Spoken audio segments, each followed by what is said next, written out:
Et on rappelle que Théo Pierrot est donc en tribune, lui qui est prêté par Lommel au Patro. Avec une déviation ici de Sam et de Busseur qui relâche et l'ouverture de la marque. 0-1 et on ne joue même pas depuis 4 minutes. Et faute de main là-dessus. Je vous parlais de la pluie, des conditions météorologiques, des ballons glissants.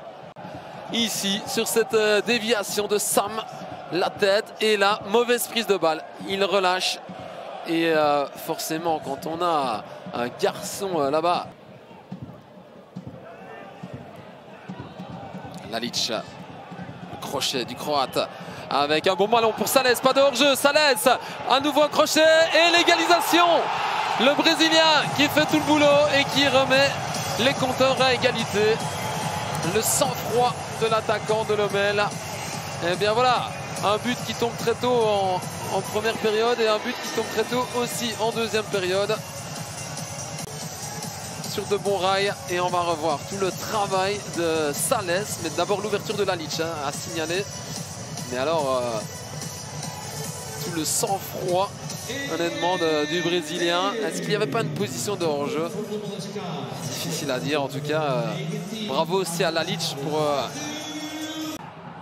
qui a l'occasion de se réchauffer un petit peu puisqu'il n'avait plus vu le ballon depuis la première période. Attention ici à cette passe trop courte d'Ansoko pour Sam. Non, le but d'Hadj Moussa derrière. 1-2. Le patron Esden qui repasse devant. Mais quelle grossière erreur de l'arrière-garde de Lommel avec cette passe beaucoup trop courte interceptée par Dansoko. Et alors derrière, il faut arrêter de faire des cadeaux comme cela. Cette passe de Derman, elle est beaucoup trop risquée. Et alors derrière la punition.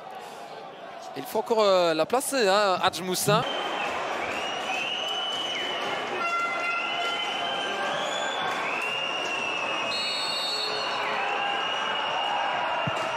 Ouais, lucarne pour Anthony Limbombe. Pas de célébration parce que bon, on sent que peut-être il n'est pas content de son début de saison personnel en se disant Xavier Kiss.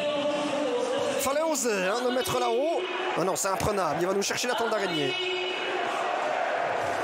Il va nous chercher la toile d'araignée, il va nous nettoyer la lucarne de Kiss. Imprenable. 1-0.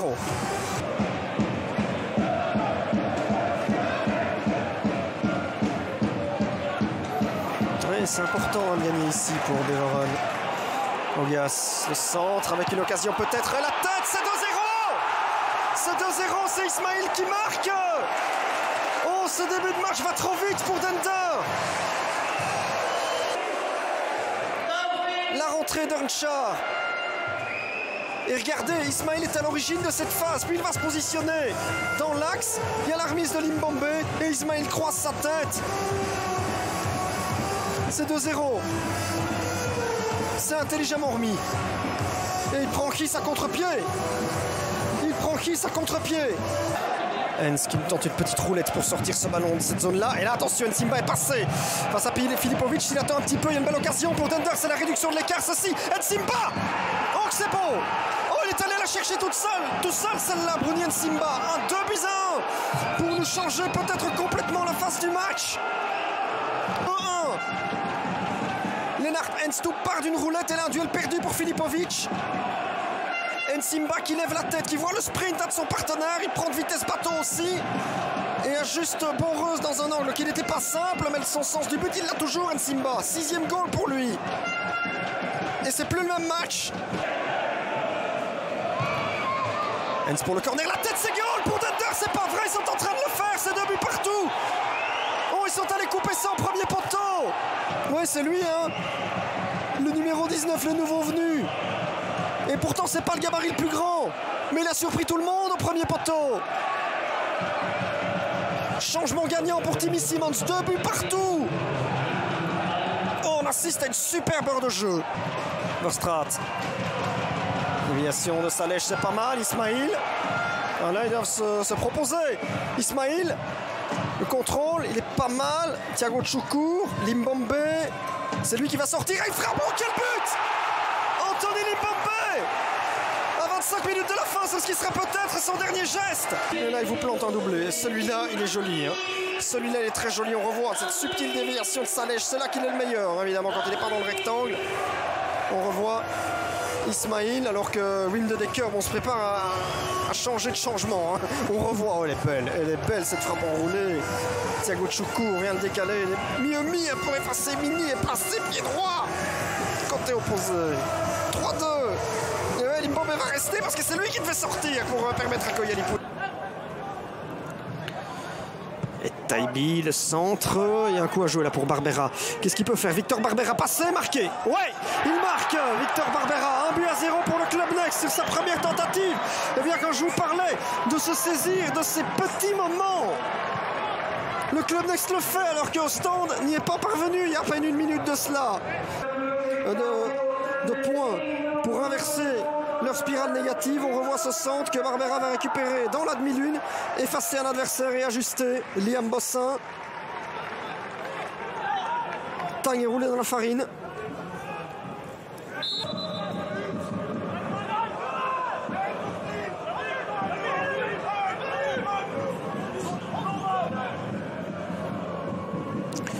Le centre avec la tête à 11, est-ce que ça va au fond? Oui quand même pour un stand qui rétablit l'égalité dans le temps additionnel. C'est Medley qui était l'homme le plus dangereux, enfin l'un des hommes les plus dangereux sur coup de pied arrêté qui s'est élevé là-bas. Et le deuxième ballon a été première mi-temps. On va revoir le corner avec oui. D'abord la première reprise pour Medley, centre millimétré de Cédric Vandal. Et c'est Tang qui réagit plus vite. L'année passée, je vous rappelle que les Brugeois avaient concédé très peu de revers dans leurs installations. Oma avec un ballon qui va arriver, c'est goal. Oh, elle est superbe cette combinaison. Elle est superbe cette combinaison pour Chionoma et Bruges. Le Club Next reprend l'avantage à la moitié de cette seconde mi-temps. Il pourrait peut-être faire un pas de géant vers un nouveau succès. Ce goal lui fait plaisir parce qu'il n'avait pas encore marqué cette saison à Challenger Pro League. Oh, c'est génial ce qu'il a fait. Hein. Dès le début, regardez son déplacement. Il vous met plusieurs adversaires dans le vent. Il s'appuie là-bas sur Samandor qui lui donne ensuite un caviar. C'est 2. Yameogo est allé se replacer à droite avec la montée au jeu de William Simba qui est plein axe. C'est pas mal à Tonana Anderson. Il y a un coup à jouer. Fuentes qui frappe. Oh, ça rentre. Ça rentre pour un stand qui égalise. 2 buts partout en infériorité numérique. Ils sont en train peut-être d'aller chercher un point qu'on n'attendait plus. Au moment où Steinvreven se préparait à effectuer un autre changement, il ne sera pas monté pour rien la Juanda Fuentes. 2-2. Difficile. On va revoir. Eh bien, comme Oma tout à l'heure, c'est lui qui est à l'origine de l'action. Hein, en s'appuyant sur Henderson. Bon, je vous parlais qu'il fallait très certainement plus que du courage, mais de la réussite pour revenir dans le match. Il y en a beaucoup sur cette frappe qui est déviée. Ballon sauté, c'est pour Shinton, sans souci.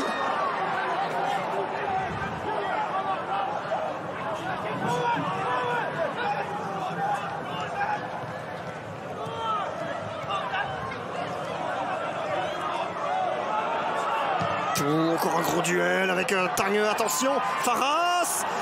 3-2 pour le Club Next.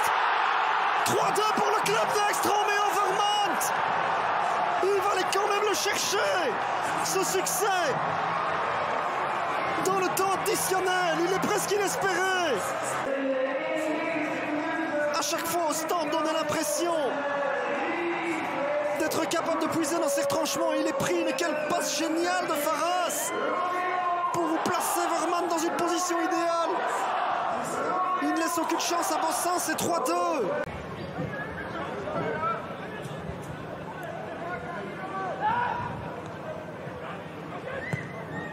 Le centre avec une tête. Oh, Shinton de battu. C'est 3 buts partout, c'est incroyable. Mais ce match est complètement fou.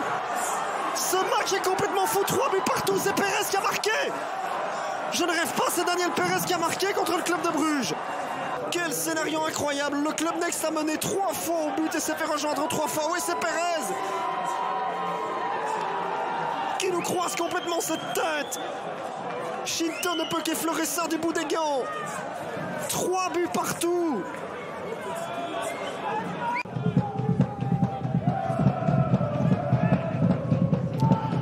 Hendrix avec cette tête, attention à ce ballon qui traîne, la reprise et ça rentre. Le scénario catastrophe se répète pour les Boussutois. On en parlait il y a quelques instants, ce but tombé il y a 2 semaines dans le temps additionnel à Ostende. Cette fois-ci, c'est un but qui tombe dans les 10 dernières minutes. Théo Quintero sur ce coup franc. Et ce ballon qui a été dévié, je pense, par un joueur borin. La remise de la tête, et puis là il se jette. Théo Quintero, le Vénézuélien. Et ça c'est très très bien joué à nouveau. Et Robiur pour Verskaren, Angulo, le dribble, Angulo, et voilà. Et c'est dedans. Avec Angulo, quel joli travail. Et finalement, après toutes ces occasions loupées du côté de Zulte Waregem, c'est Anderlecht qui passe devant. Ici, décisif, Jari Verskaren.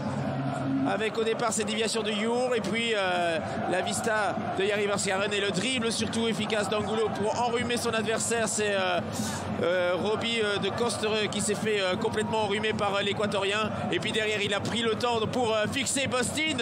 Et ça nous fait 0-1 et Zulte Waregem encore une fois en difficulté à la maison. Du côté de Zulte Waregem, qui va maintenant tenter de réagir avec ce coup de poing de Vormer. Et la tête. Et bien voilà, ça n'a pas traîné avec Jelle Vossen, l'égalisation, un but partout. Ah ben là, oui, il n'y a pas eu de doute possible. Et un 7e but de la tête pour Zulte Waregem cette saison. Hors de portée de Verkouteren, qui ne pouvait pas faire grand chose sur ce ballon. Ouais, bien placé, cette tête croisée sur ce coup de poing précis de Ruud Vormer. Et pour ce ballon, déjà un assist, c'était contre SL16, c'est repoussé, et puis derrière, ouais, pourquoi pas. Ouais, Nmangda et Bostin. Oh, qu'est-ce qu'il fait, Bostin? Ouais, ça va être dedans. Oh, le cadeau. Oh, le cadeau. Le cadeau offert par Bostin, qui s'est complètement troué. Et le 2e but offert. Ah bah c'est le Black Saturday ici du côté de Zulte Waregem. Et finalement c'est Licence je pense qui a été marqué ce but. On va revoir ce qui s'est passé.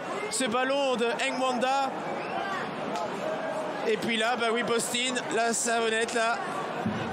Et le cadeau là, offert à Licence, le défenseur central.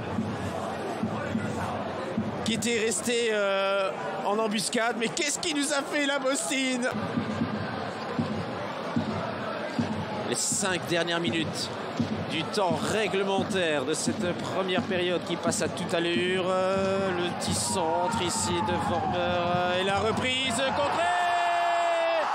Et le 2 buts partout. Avec cette reprise de Romens contrée qui termine encore une fois dedans. Et ça nous fait 2 buts partout.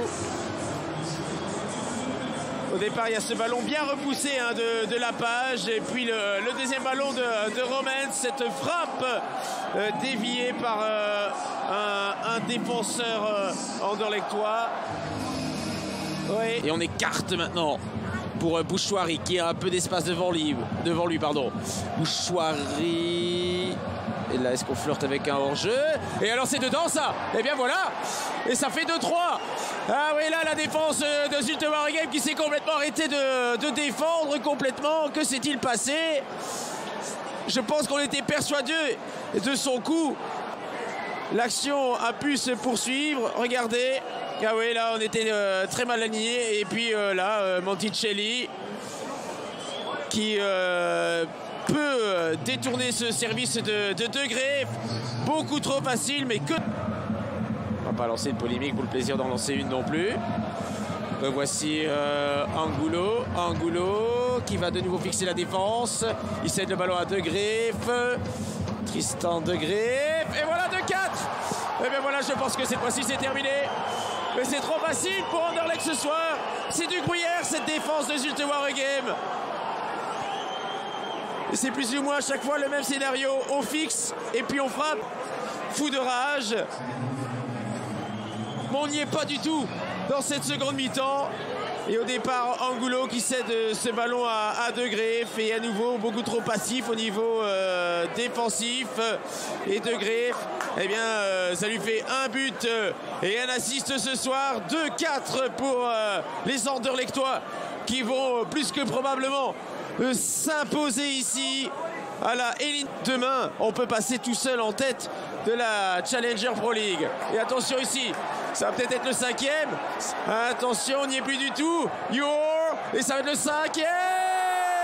Oh là là là là là là. Mais ça tourne à la correction ici pour Zulte Waregem. 2-5. Vous ne rêvez pas. 2-5 avec le doublé pour Angulo. Pour Zulte Waregem, nouvelle perte de balle. Et à nouveau De Graef qui dans tous les bons coups aussi ce soir. Qui a été discret sur l'ensemble de la partie. Et le ballon qui revient avec un peu de réussite aussi à l'équatorien Angulo qui ne laisse aucune chance à Bossid. Bon là c'est terminé. 2-5. Quelle blague. Et attention là, attention. C'était perdu par Métanir. Le ballon piqué vers Abid. La tête de Solé, Abid à la retombée, il n'y a pas de faute. Attention à ce ballon qui revient dans les pieds de Kelvin John. Le décalage et l'ouverture du score. L'ouverture du score signé Thomas Klaas, je pense. Non, c'est Robin Merisola qui signe son 4e but de la saison. Merisola préféré à Bangoura et à Benyangba, pardon, et c'est lui qui va ouvrir le score. Beaucoup de spontanéité, beaucoup de sang-froid. Robin Merisola. L'excellent service, l'altruisme du Tanzanien Kelvin John. Kashbash. Le poil au point de pénalty. Tente de se faire oublier, mais il y a du monde, La déviation de la tête et l'égalisation, et bien voilà, je le disais. Sur coup de pied arrêté, l'égalisation des Métallos. Les hommes de Greg Promont relancent le suspense à un peu plus de 10 minutes du terme. Cérésien, revoyons ce qu'il s'est passé, revoyons ce coup de coin de Kashbash. Il y a une tête de Fall et c'est Chiboibois, c'est Marvin Chiboibois qui surgit pour mettre le pied et ainsi égaliser et entretenir la flamme de l'espoir pour les Métallos. Chiboibois au bon endroit après cette déviation de la tête. Et notamment cet homme aussi ici, Ouelad Kagro, qui va retrouver une nouvelle fois Thibaut Verlinden, qui lève la tête, le plat du pied vers Sanoussi, la petite balle entre les lignes, c'est bien joué, le centre maintenant de Reiners, la première occasion et le goal. Le but pour le Berscott, 2 minutes de jeu, première occasion et premier but, le but inscrit par Mardo Nzita, 4e but en 6 matchs. Pour le Belge de 23 ans, Mardo Nzita de conclure. Regardez, ici, Reiners qui vient casser la ligne pour aller servir Nzita.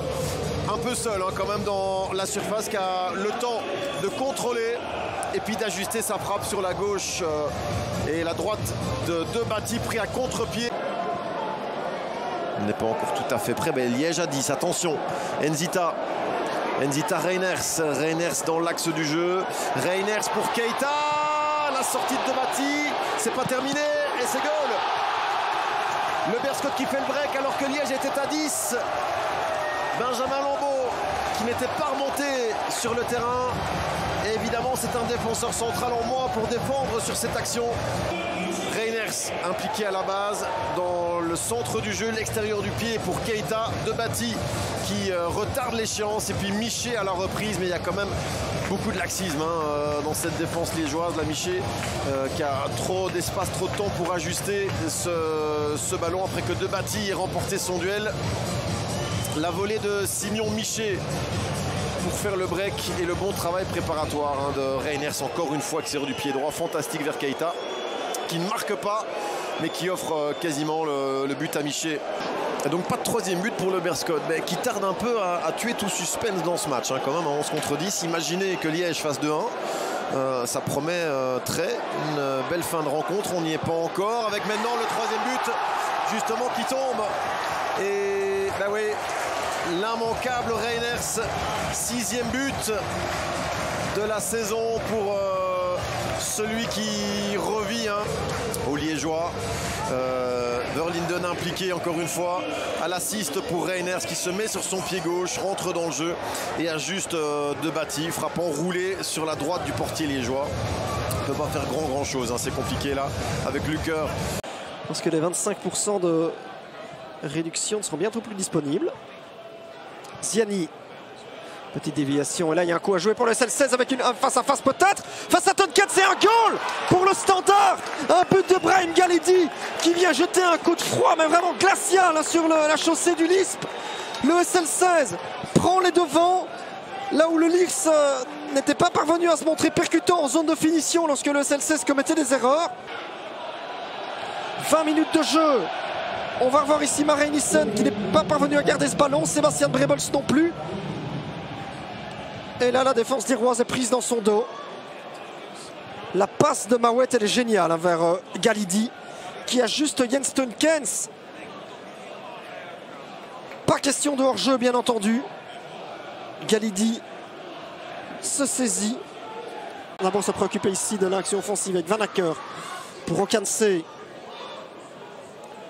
Le Lierse a quand même des qualités pour répliquer à 10. Le centre, Polo, la sortie n'est pas très convaincante et le ballon va aller au fond. Il va au fond. Il va au fond. Eh bien, il suffit qu'il se retrouve réduit à 10 pour que finalement, il trouve quand même la balle d'égalisation. But de Stan Van Dessel. Oh, quel scénario surprenant. Une grosse gaffe, on a un but partout, on va revoir. C'est Okanse qui avait initié cette action avec un centre. Et ouais, ils ne se sont pas parlé là-bas avec Dan Dirks. Et Polo percute son défenseur. Puis il y a un ballon qui traîne. Oulari rate la balle et Polo essaie de se rattraper. Mais Van Dessel est plus pro. Van Dessel est plus pro. C'est un but partout. Mais reconnaissons que... Mawet. Sabo. Mi-hauteur, Makembo laisse passer et c'est goal! C'est goal pour le Standard qui reprend l'avantage. Ici à la chaussée du Lisp, but de Dan Dirks qui, je me demande s'il n'avait pas déjà été buteur lors de semaine précédente où il avait déjà marqué contre Lyon Genk juste avant la trêve. Ils sont peut-être en route vers un succès encore plus significatif que ceux des semaines précédentes. On revoit ce ballon de Sabo. Je pense qu'il la dévie légèrement. Makembo, ou bien il la laisse passer, oui. Vers Dirks qui se retrouve en zone de finition, là peut-être où il s'attendait à se retrouver le moins, qui sait. Van Acker, est-ce qu'il peut inspirer? Attention, est-ce que ça arrive chez Benjdida? Benjdida pour la balle de 1-3, Benjdida, oui, c'est goal pour le SL16 qui va gagner le match. Ici à la chaussée du Lisp, Sofiane Benjdida assure définitivement le succès. Jens Tunkens se trouve, mais je pense qu'il ne s'en préoccupe pas du tout, évidemment.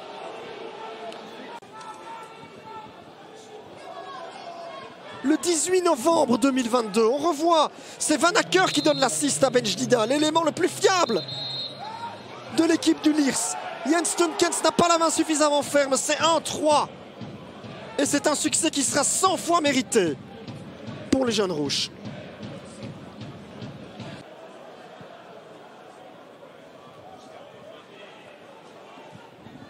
C'est assez incroyable et ça pourrait être pire. Benjdida pour le 1-4, il peut croiser. Benjdida qui efface Tunkens, c'est 1-4.